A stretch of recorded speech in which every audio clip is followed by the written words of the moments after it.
देखिए स्टूडेंट, यहां पर हम बात कर रहे हैं रिफ्रैक्शन चैप्टर के बारे में, रिफ्रैक्शन टॉपिक के बारे में। रिफ्रैक्शन का बेसिक मीनिंग मैं समझाऊंगा आप लोगों को, रिफ्रैक्शन क्या होता है, ठीक है। रिफ्रैक्शन के बाद हम रिफ्रैक्टिव इंडेक्स समझेंगे, एब्सोल्यूट रिफ्रैक्टिव इंडेक्स समझेंगे आगे चल के, फिर हम रिलेटिव रिफ्रैक्टिव इंडेक्स के बारे में बात करेंगे। रिलेटिव रिफ्रैक्टिव इंडेक्स जानने के बाद में यहां पर टेक्स्ट बुक का ये क्वेश्चन जो आपके सामने देखिएगा, टेक्स्ट बुक में पहले दे दिया गया था, एक्चुअलिटी में आना बाद में चाहिए था, पहले बता दिया उन्होंने। टेक्स्ट बुक का ये पोर्शन जो आपसे बोला गया है, ये देखिएगा, लॉज ऑफ रिफ्लेक्शन तो बता चुका था।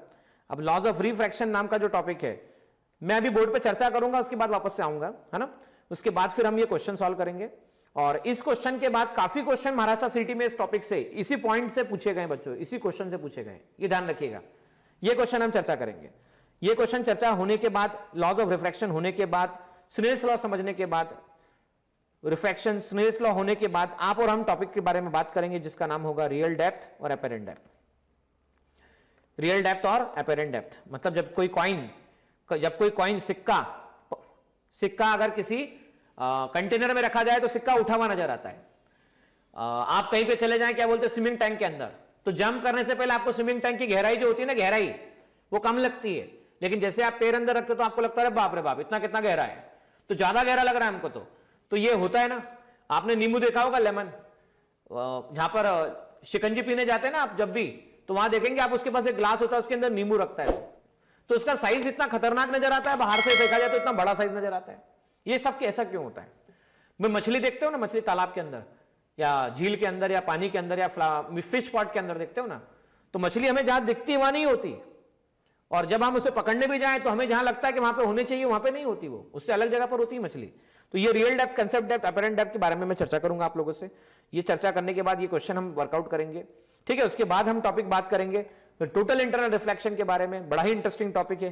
क्रिटिकल एंगल की चर्चा होगी, इस पे क्वेश्चन कई पूछे गए हैं, इसके सारे एप्लीकेशन हम बात करेंगे कि ये एप्लीकेशन कौन कौन से इसके एप्लीकेशन है। ये होने के बाद में thereafter lenses refraction through curve surface start होगा। तो पहले तो हम रिफ्रैक्शन थ्रू प्लेन सरफेस के बारे में ही बात करते हैं। तो let us start refraction through plane surfaces. देखिए हम बात कर रहे हैं रिफ्रैक्शन के बारे में। रिफ्रैक्शन को ऐसा समझा जाएगा बच्चों, आप लोग और हम जानते हैं बात कि जब लाइट वैक्यूम से ट्रेवल करती है तो इसका स्पीड 3 × 10⁸ मीटर पर सेकंड होता है।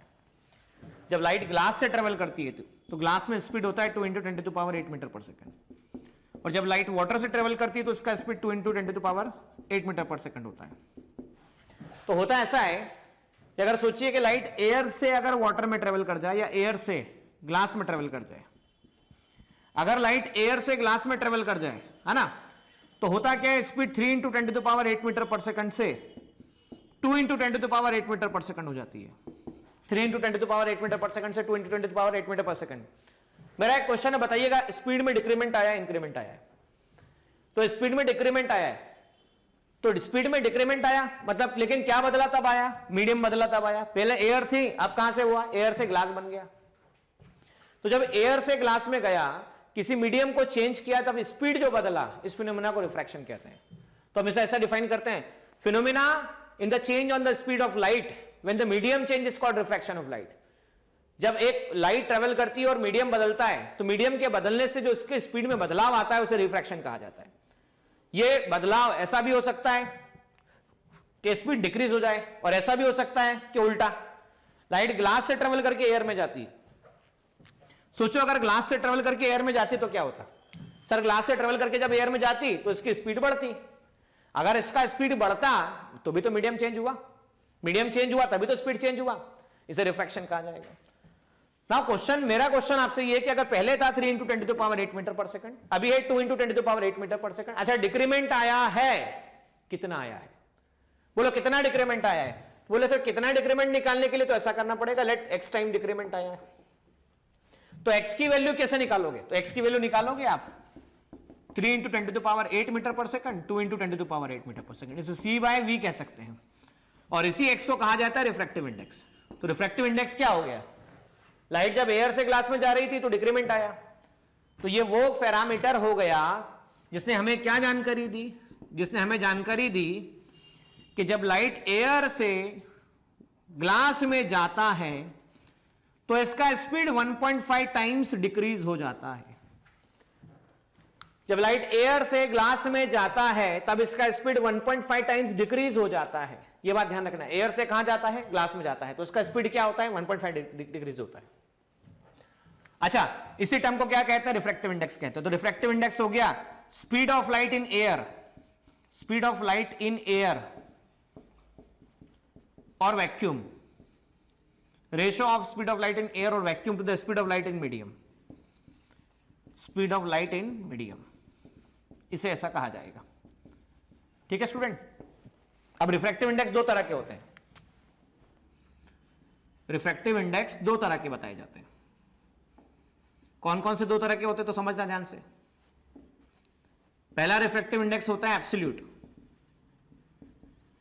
और दूसरा रिफ्रैक्टिव इंडेक्स जो होता है उसे कहते हैं रिलेटिव।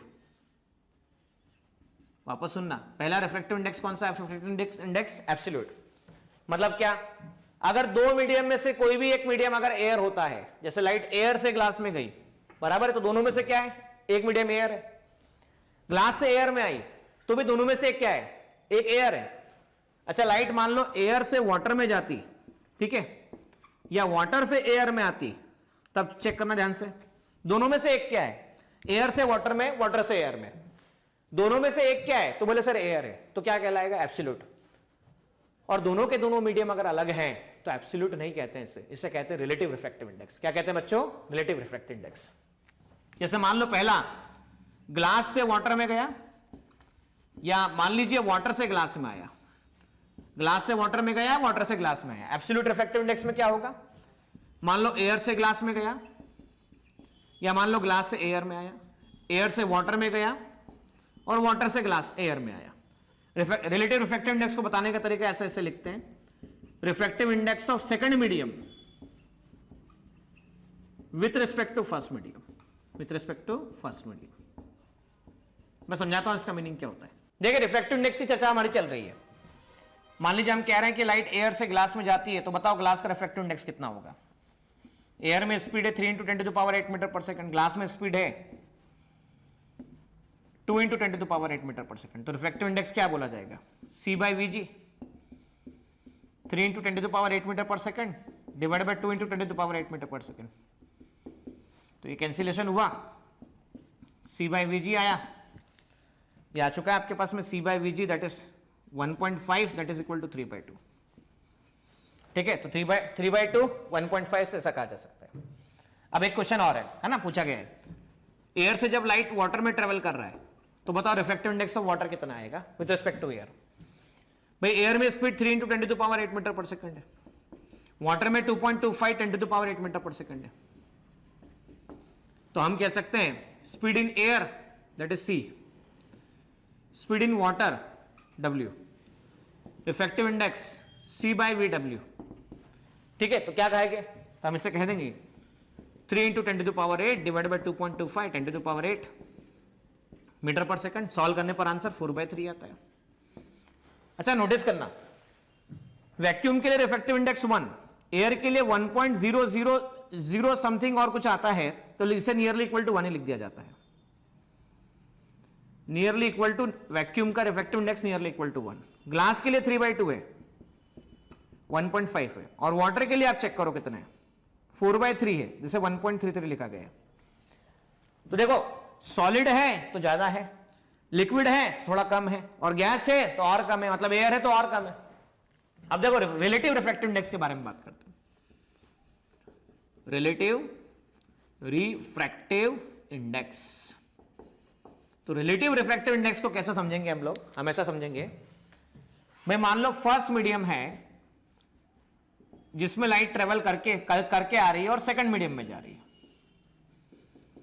मैं कहता हूं फर्स्ट मीडियम का रिफ्रैक्टिव इंडेक्स N1 है, सेकंड मीडियम का रिफ्रैक्टिव इंडेक्स N2 है। तो फर्स्ट से सेकंड मीडियम में जा रही है, निकली कहां से, फर्स्ट से, गई कहां पर, सेकंड में। तो इसे कहते कैसे हैं, इसे कहते हैं refractive index of second medium with respect to first medium. Refractive index of second medium with respect to first medium लिखने का तरीका क्या होता है, N2/N1।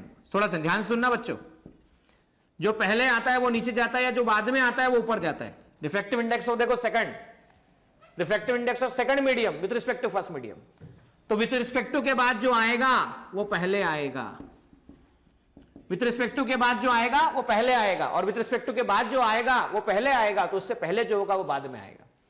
1 and 2, जैसे मान लीजिए लाइट ट्रेवल की, ग्लास से ट्रेवल की और वाटर में ट्रेवल की, तो हम कहते हैं refractive index of water with respect to glass, refractive index of water with respect to glass, तो with respect to glass, with respect to के बाद आएगा जो पहले आएगा, इसे लिखोगे म्यू डब्ल्यू अपॉन म्यू जी।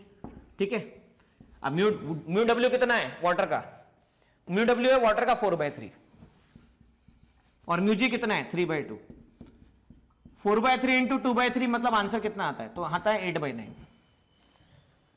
अब मान लो इसका उल्टा होता कि लाइट कहां से कहां ट्रेवल करती, ग्लास से ट्रेवल करती वाटर के अंदर, तो ग्लास से ट्रेवल करती वाटर के अंदर, तो आप क्या कहते हैं, वाटर से कहां पर, ग्लास के अंदर, म्यू जी डिवाइड बाय क्या, म्यू डब्ल्यू, म्यू जी कितना है 3/2, म्यू डब्ल्यू कितना है 4/3, 3/2 इंटू 4/3, 3/4, 9/8 आपके पास आंसर आता है। अब जब 9/8 आया, इसमें एक बात और नोटिस करो ध्यान से, नोटिसेबल पॉइंट ये है, नोटिस करना है इस बात को, कि जी म्यू डब्ल्यू की वैल्यू 8/9 है इक्वेशन नंबर, डब्ल्यू म्यू जी की वैल्यू 9/8 है इक्वेशन नंबर सेकंड, जी में डब्ल्यू, डब्ल्यू म्यू जी 8/9, 9/8 कैंसिलेशन हुआ, जी में डब्ल्यू, डब्ल्यू म्यू जी आपके पास में 1 निकल कर आया, तो हम ऐसा कह सकते हैं G mu W equal to 1 upon W mu G, ऐसा लिखा जा सकता है ना। अगर ऐसा लिख सकते हैं तो एक और पॉइंट लिख सकते हैं इसके हिसाब से, तो क्या लिख सकते हैं चेक करना, ये क्वेश्चन एग्जाम में पूछा भी जा चुका है भाई, हम ऐसा लिख सकते हैं 1 mu 2, 2 mu 3, 3 mu 4, 4 mu 5, 5 mu 1 कितना आएगा, 1 म्यू 2 तो mu 2 by mu 1, 2 mu 3, mu 3 by mu 2, 3 mu 4, mu 4 by mu 3, 4 mu 5, mu 5 by mu 4, mu 1 by mu 5। अब चेक करना ध्यान से, mu 5 cancel, mu 4 cancel, mu 3 cancel, mu 2 cancel, 1 cancel, 1, मतलब क्या हुआ भाई, पहला और आखिरी अगर सेम हो और सब सीक्वेंस में लिखे हो 1 2 2 3 3 3 4 4 5 5, तो आंसर हमेशा 1 आएगा, आंसर हमेशा क्या आएगा 1 आएगा। देखिए अब हम यहां पर बात क्या कर रहे हैं, हमने रिफ्रैक्टिव इंडेक्स समझा, अब हम एक क्वेश्चन की बात कर रहे हैं कि भाई क्वेश्चन ऐसा होता है कि ग्लास स्लैब है आपके पास में, ठीक है, स्पीड ऑफ लाइट दे रखा है आपको c, लाइट ट्रेवल करके आती है, नॉर्मल इंसिडेंस का केस है, नॉर्मल इंसिडेंस का केस है, thickness of glass slab x है। आपको बताना है कि अगर thickness of glass slab given है और ये गिवन है कि लाइट एयर से ट्रेवल करके आ रही है या वैक्यूम से ट्रेवल करके आ रही है, तो आपको सीधे सीधा ये बताना है कि इसको ग्लास स्लैब को क्रॉस करने में कितना टाइम लगेगा, ये आपको बताना है।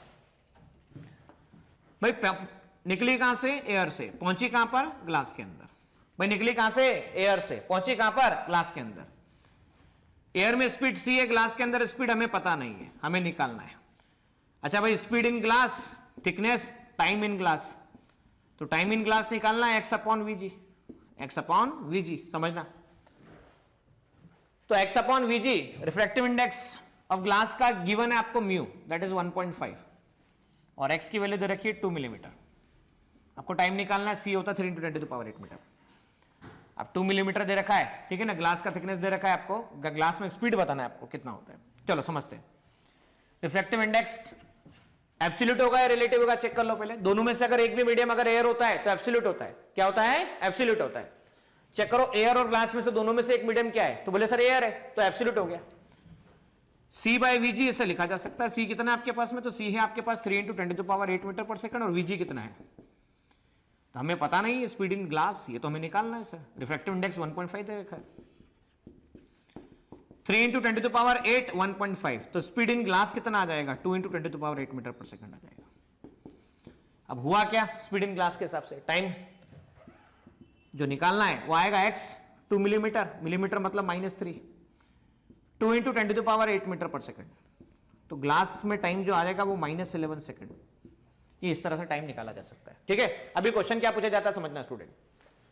क्वेश्चन ये पूछा जाता है कि जब लाइट, समझना, एयर से ग्लास में गया, मान लो एयर से ग्लास में गया, एयर में रिफ्रैक्टिव इंडेक्स था 1, ग्लास में रिफ्रैक्टिव इंडेक्स है 1.5, एयर में स्पीड होता है आप और हम जानते हैं 3 × 10⁸ मीटर पर सेकंड, और ग्लास में स्पीड अभी हमने निकाला 2 × 10⁸ मीटर पर सेकंड।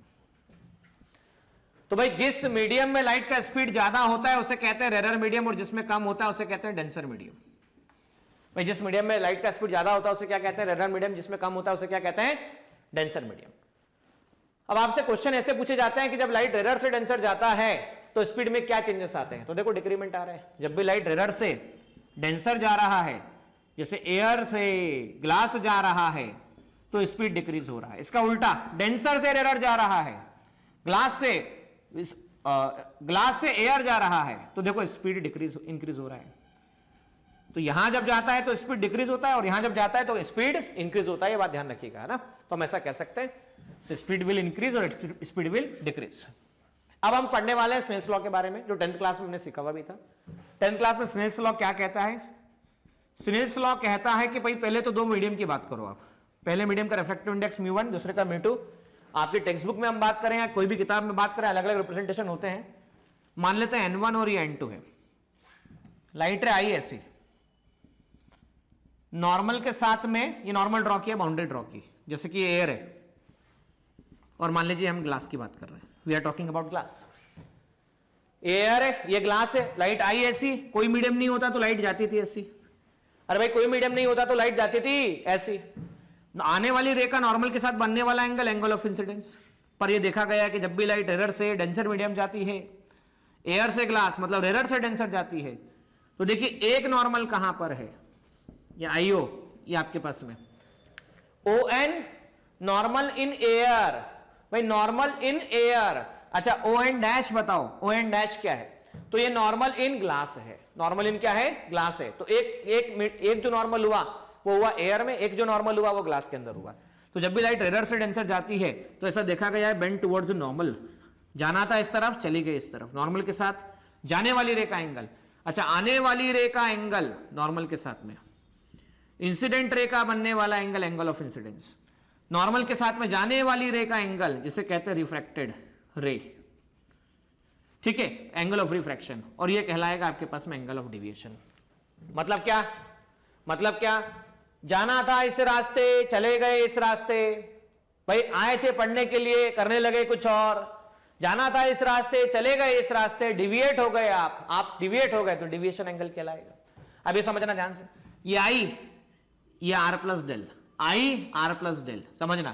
तो स्नेल्स लॉ यह कहता है, according to Snell's law, 1n2 sin i अपॉन sin r, n2 by n1 that is equal to sin i अपॉन sin r। ये स्नेल्स लॉ का स्टेटमेंट है। I क्या है? I है एंगल ऑफ इंसिडेंस, R क्या है? एंगल ऑफ रिफ्रैक्शन, n1 क्या है? Refractive index of first medium, n2 क्या है? Refractive index of second medium, R क्या है? Angle of refraction. अच्छा यहां से देखो बेटा, I इक्वल टू क्या लिख सकते हो आप? R plus del, I equal to R plus del. तो डिविएशन क्या हुआ? I minus R। अच्छा इसको ऐसे याद रखना, तो ये I है, ये बड़ा वाला एंगल है, R है, ये छोटा वाला एंगल है। तो एंगल ऑफ डिवीजन को याद रखना, बड़ा वाला एंगल माइनस छोटा वाला एंगल। एंगल ऑफ डिवीजन को कैसे याद रखना? बड़ा वाला एंगल माइनस छोटा वाला एंगल, इस तरह से याद रखिए।